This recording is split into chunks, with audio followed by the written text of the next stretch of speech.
मैं हूं समीना पाशा। उम्मीद है आप लोग खैरियत से होंगे। व्यूअर्स, सबसे बड़ी खबर तो रात को ही आ चुकी थी और पेट्रोलियम मसनूआत की कीमतों में जो बेतहाशा इजाफा, जालिमाना इजाफा किया गया था, उसके बारे में मैंने अपने 3-4 दिन पहले के वीलॉग में आपको आगाह कर दिया था कि ये होने वाला है। और इसका मकसद यही था कि आपको मैं बता दूं कि आप तैयारी कर लें, अपना दिल थाम लें, बर्दाश्त करने का मजीद हौसला पैदा कर लें। वैसे तो मुझे इस कौम के ऊपर पूरा यकीन है और बिल्कुल भरोसा है कि आप लोगों के साथ जो कुछ भी हो जाए माशाल्लाह आप लोग बर्दाश्त कर जाते हैं। तो hats off to all of us. हम सबको ये क्रेडिट जाता है कि हमने इन जालिम हुक्मरानों को, इन माफियाज को, इन कब्जा ग्रुपों को इस कदर मजबूत कर दिया है, इनका दिल इतना बड़ा कर दिया है कि आप भाई बेफिक्र होकर जो मर्जी जुल्म ढालें इस कौम के ऊपर, जितना मर्जी आप महंगाई का अजाब नाजिल कर दें, जिस तरह मर्जी इनको डंडे मारें, इनको पकड़ के जेलों में बंद कर दें, कानून और आइन की धज्जियां उड़ा दें, खून खराबा कर दें, इनके बच्चों और बीवियों को पकड़ लें, इनके साथ जो मर्जी कर लें, इस कौम में माशाल्लाह ना तो गैरत आती है, ना इनकी बर्दाश्त जवाब देती है, ना इनको किसी किस्म का मसला होता है। ये इसी तरह एक भेड़ बकरियों की तरह जीने के आदी लोग हैं, रेवड़ हैं ये। इनको जिधर मर्जी आप हाँक लें तो आप इनको अब 350 का पेट्रोल दें, 400 का दें, 500 का दें, ये माशाल्लाह डलवा लेंगे, तो कोई प्रॉब्लम की बात नहीं है। लेकिन बहरहाल जो पेट्रोल प्राइस है वो 26 रुपए फी लीटर के इजाफे के साथ 332 तक पहुंच चुका है। और 332 रुपए जो फ्यूल है, इसका मतलब ये है कि अब हर चीज आपको पहले से ज्यादा महंगी मिलेगी, किरायों में इजाफा होगा। अगर आपके बच्चे रिक्शों पर, वैन्स पर स्कूल जाते हैं तो वो कहेंगे कि जी हमारा फीस बढ़ाएं, और इसके साथ अगर दूध वाला आता है तो वो कहेगा जी मेरे अब दूध की कीमत बढ़ाएं। सब्जी और पेट्रोल वाले, सब्जी और फ्रूट वाले भी कहेंगे कि हमारी कीमतें बढ़ाएं। तो हर चीज की कीमत बढ़ेगी। बिजली तो फिर ऑटोमेटिकली वैसे ही बढ़ रही है। तो अब महंगाई का एक नया तूफान है, लेकिन मुझे मालूम है कि आप लोग बहुत जबरदस्त किस्म के बर्दाश्त के मादे के साथ पैदा हुए हैं इस खित्ता अर्ज पर, और आप लोगों के साथ जो कुछ भी कर लिया जाए माशाल्लाह कोई फर्क नहीं पड़ता। तो कोई ऐसी प्रॉब्लम नहीं है। एहतजाज के लिए बिल्कुल किसी ने नहीं निकलना है, ना किसी ने पुरअमन एहतजाज करना है, ना किसी ने गाड़ी बंद करनी है, ना किसी ने अपना जो है किसी हुक्मरान को जाकर ये समझाना है कि भाई आप हमारे साथ क्या कर रहे थे। किसी ने कुछ नहीं करना। ये जो श्रीलंका में जब हुआ और जिस तरह से दिवालिया जब मुल्क होने वाला था तो हमें डराया जाता था कि जी मुल्क दिवालिया हो जाएगा तो फ्यूल प्राइस आसमान पर चले जाएंगे, तेल नहीं मिलेगा, ये हो जाएगा, वो हो जाएगा, महंगाई इतनी हो जाएगी। तो अब अगर मुझे कोई इकोनॉमिस्ट इस वक्त जिंदा है अगर, तो वो आके जरा समझा दे कि जब दिवालिया होता तो कितने का फ्यूल मिलता और अब हमें कितने का मिल रहा है, और आइंदा क्या 15 दिन बाद मजीद जब फ्यूल प्राइस बढ़ेंगे तो फिर क्या उतने का हमें फ्यूल नहीं मिलेगा। तो आपने हमें कौन से ये ख्वाब दिखाए थे कि जनाब अगर हम दिवालिया नहीं होंगे या होंगे तो कोई फर्क आएगा हमारी जिंदगी में। हमारी जिंदगी उस वक्त भी ऐसे ही गुजरनी थी, अभी भी ऐसे ही गुजरनी है। तो कोई हमारे लिए ये मुल्क दिवालिया हो चुका है क्योंकि अवाम का दिवालिया निकल चुका है, क्योंकि अवाम की बस हो चुकी है। लेकिन फिर भी ये ऐसे ही मर जाएंगे, घिसटते घिसटते, बिलकते बिलकते, सिसकते सिसकते, लेकिन अपना हक नहीं छीनेंगे। माशाल्लाह ये इनमें पूरी कैपेसिटी है इस कौम में, मुझ समेत सबको मैं ये बात कहूंगी। तो बहरहाल जनाब ये हो चुका है और बहुत सारे लोग तो अजीहात पेश करते हैं कि जी हमारे मुल्क में कौन से तेल के कुएं हैं तो हम क्या करें। इस तरह है कि जनाब हम तो सारा फ्यूल अपना बाहर से लेते हैं तो हमें उस लिहाज से ही देना पड़ता है। इस दफा जो इजाफा हुआ है वो बेसिकली IMF की शर्त की वजह से महज नहीं है, बल्कि इसकी वजह ये कि आलमी मंडी में भी तेल की कीमत में इजाफा हुआ है और अब तकरीबन $93 फी बैरल तक तेल की कीमत पहुंच चुकी है, जो इससे पहले जब पेट्रोल सस्ता था उस वक्त तकरीबन 70, 75 या 80 तक होती थी, अब $93 फी बैरल तक जा चुकी है। तो अब तो वो बाहर भी कीमत बढ़ रही है और उसके साथ साथ डॉलर प्राइस चूंकि हमारी ज्यादा होती है तो हमें और ज्यादा महंगा मिलता है। बहुत सारे लोग अभी ये तौजीहात देने की कोशिश कर रहे हैं कि जी हम फंसे हुए हैं, हम कुछ नहीं कर सकते। तो ऐसी कोई बात नहीं है। अगर हम इस नहज तक लेके आए हैं तो हमें फिर उसकी जिम्मेदारी भी कबूल करनी चाहिए। बहुत सारे लोग आज आपको ये बयानियां बनाते भी नजर आ रहे हैं कि जी इमरान खान की वजह से है, जो उन्होंने आपका IMF के साथ डील थी उसको खराब किया, उसकी वजह से है। तो ये सारे झूठ के पलंदे अवाम के सामने आ चुके हैं। अवाम को पता है कि किसका कितना रोल था। बिल्कुल एक पैकेज था, वो भी डील थी, वो भी जो इमरान खान ने की। उन्होंने उस डील के से थोड़ा इनहराफ करते हुए पेट्रोल प्राइस सस्ता भी किया, सब्सिडी भी दी, लेकिन बकौल उनके उन्होंने उसका एक मुतबादिल इंतजाम कर रखा था कि किस तरह से उस सब्सिडी को उन्होंने मैनेज करना था। लेकिन बीच में फिर उनकी हुकूमत उल्टा दी गई और उसके बाद फिर सारा जो मलबा था। और ये तो बड़ा थोड़े टाइम के लिए हुआ था, इमरान खान साहब ने जो ये किया था ये तो 2-1 महीने के लिए उनके दौरे हुकूमत में हुआ। उसके बाद 3 महीने तक पीडीएम की हुकूमत ने भी आके 150 तक ही पेट्रोल रखा था। उन 3 महीनों का हिसाब कोई क्यों नहीं देता, वो तो उससे भी ज्यादा वक्त था जो इमरान खान साहब ने रखा। उन्होंने तो शायद 2-1 महीने रखा, इन्होंने 3 महीने तक वही प्राइस रखे। भाई आप आते साथ फिर क्यों ना गए अगर आपको इतनी ही वो नजर आ रहा था कि ये कोई प्रॉब्लमेटिक चीज है।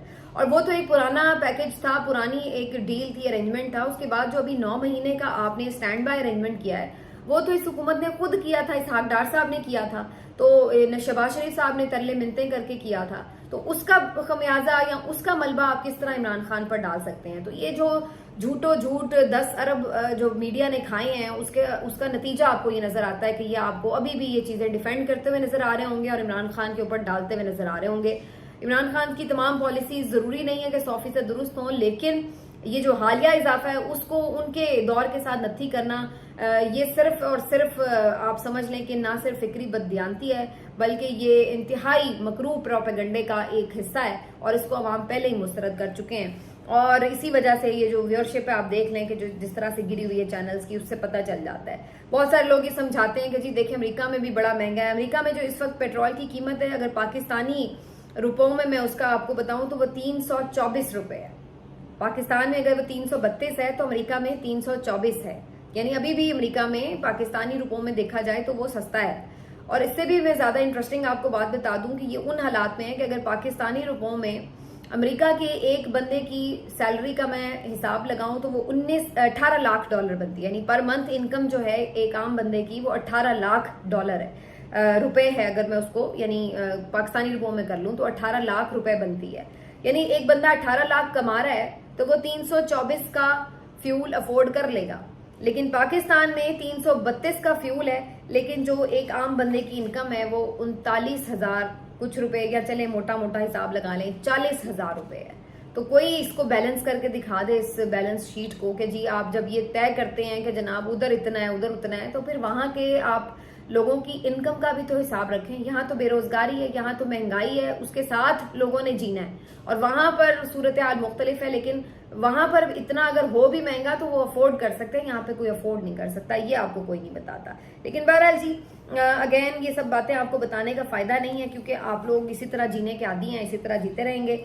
और जो आपको पहले भी एक शख्स ये सब चीजें समझाने की कोशिश करता था कि ये आप लोगों के साथ क्या कभी मजाक होता है, वो इस वक्त अटक जेल में पड़ा हुआ है। उसके जेल जाने से भी आप लोगों को कोई फर्क नहीं पड़ता। कोई और शख्स जो इस तरह की बातों के ऊपर आपको समझाने की कोशिश करता था, उसका नाम अरशद शरीफ था, वो अब कत्ल हो चुका है, उसके कत्ल होने से भी आपको फर्क नहीं पड़ता। एक और शख्स था जो आपको समझाता था कि ये हुक्मरान आपके साथ क्या कर रहे हैं, ये कब्जा माफिया आपके साथ क्या कर रहा है, उसका नाम इमरान रियाज था। वो शख्स अब 4 महीने से लापता है, लेकिन उसके लापता होने से भी आपको फर्क नहीं पड़ता। तो आपको तो किसी चीज से फर्क नहीं पड़ता, लिहाजा आप चुप करके ये सहते जाएं जो कुछ आपके साथ हो, जितनी आपकी जिंदगी है जिए और फिर अल्लाह को प्यारे हो जाएं।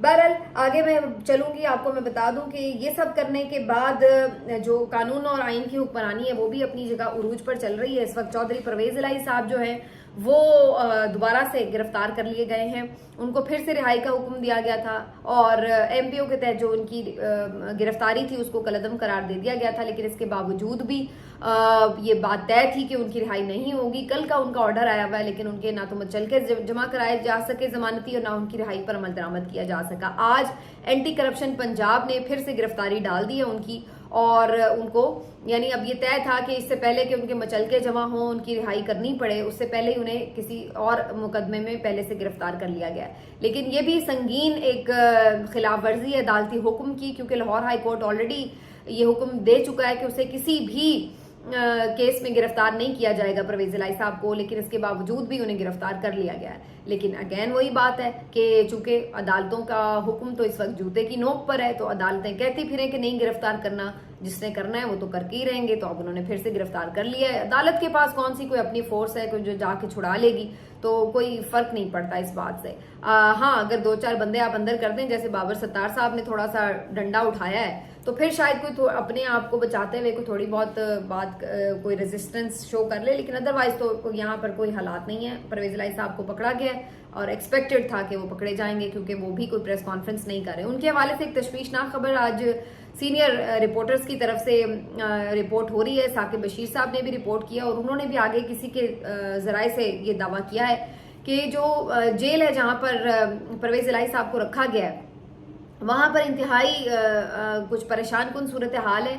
परवेज इलाही साहब की जान को शदीद खतरा हो सकता है। उसकी बुनियादी वजह यह है कि आपको मालूम है वो हार्ट पेशेंट भी हैं, उनकी उम्र भी ज्यादा है और इस वक्त शदीद हब्स और गर्मी का मौसम भी चल रहा है। तो उनकी जो बैरक है जहां उन्हें रखा गया है उसके पीछे मजीद एक दीवार तामीर कर दी गई है और जो हवा का गुजर है वहां पर बहुत मुश्किल से होता है। तो बड़ी वहां पर घुटन और सफोकेशन की सूरत हाल है और एक दिल के पेशेंट के लिए तो सबसे ज्यादा ये मुश्किल बात हो जाती है कि अगर उसको सही फ्री फ्लो ऑफ ऑक्सीजन ना मिल रहा हो, तो वहां पर बहुत ज्यादा उन्हें तंगो तारीख उसमें जगह में रखकर और बिल्कुल जिसको कहते हैं हवादार नहीं है वो जगह, इस वजह से उनकी शदीद हालत में जो है वो परेशानी आ जाती है और वो काफी तशवीशनाक सूरत हाल है। लेकिन ऐसे ही हालात में उन्हें फर्दर रखा जाएगा। उसकी वजह यही है कि उन्हें तोड़ना मकसूद है।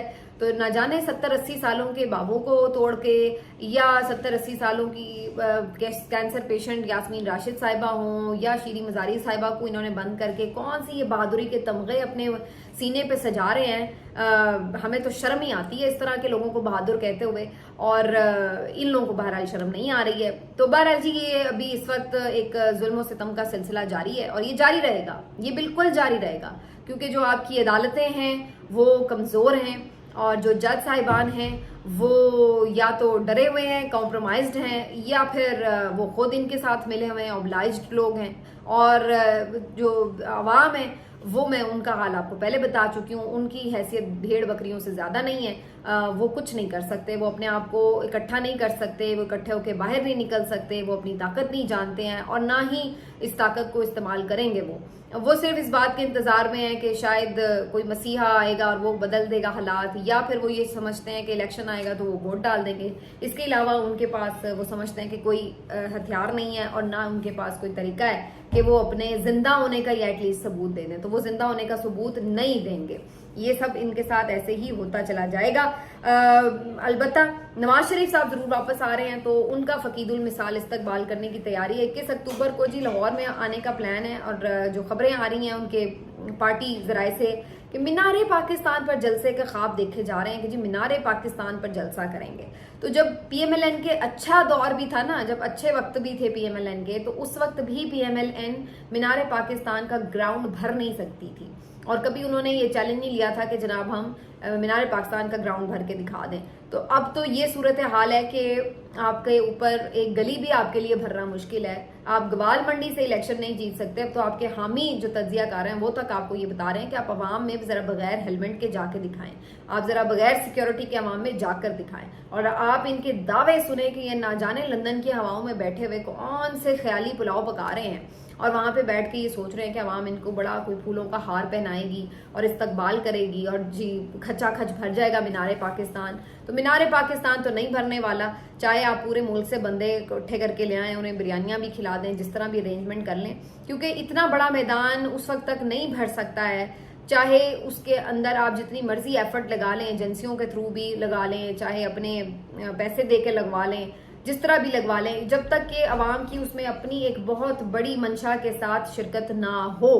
ये बिल्कुल होता है कि कुछ लोग अपनी चॉइस से आते हैं और कुछ लोगों को लाए जाते हैं, फिर ही ये मैदान भरते हैं। लेकिन यहाँ पर सूरत हाल ये है कि अपनी चॉइस से कोई आने वाला है नहीं। लोग इस वक्त शदीद मायूस हैं। ये ठीक है कि वो कुछ रिएक्ट नहीं करते, वो नहीं करेंगे, वो मैं पहले बता चुकी हूँ, लेकिन ये अपनी जगह बात दुरुस्त है कि मायूस है और जिसको कहते हैं ना मनों के हिसाब से भर भर के लानतें भेज रहे हैं हुक्मरानों के ऊपर, हुक्मरान तबके के ऊपर, और उनको बद्दुआएं दे रहे हैं। तो अगर कोई ये सोच रहा है कि ठीक है वो रिएक्ट नहीं कर रहे तो उसका मतलब है वो फूलों के हार पकड़ के आपके गले में डालेंगे, तो फिर आप इतना भी ना आप एक्सपेक्ट करें उनसे। मीनारे पाकिस्तान में जलसा करने आप आ रहे हैं किस लिए जी? 4 साल आप वहां बैठे रहे हैं और अदालतों को भी सलाम है, किसी ने रस्मन भी नहीं पूछा कि भाई एक बंदा इलाज कराने गया था दोबारा तो 4 साल हो गए वो आया नहीं, वो किधर है, क्यों नहीं आया। वैसे आप देख लें कि हर केस में इनको कितनी जल्दी पड़ी हुई है इमरान खान को सजाएं देने की, इमरान खान के साथियों को सजाएं देने की, लेकिन एक बंदा जो 4 साल से गया हुआ था और वो सजा याफ्ता था, उसको वापस बुलाने के लिए किसी को ना कोई जल्दी है, ना कोई टेंशन है, ना कुछ है। बस एक ही उन्हें धुन सवार है कि हम जो है किसी तरह बूट पॉलिशिंग में अपना किरदार अदा कर सकें, और वो बस यानी कर रहे हैं बाकायदा।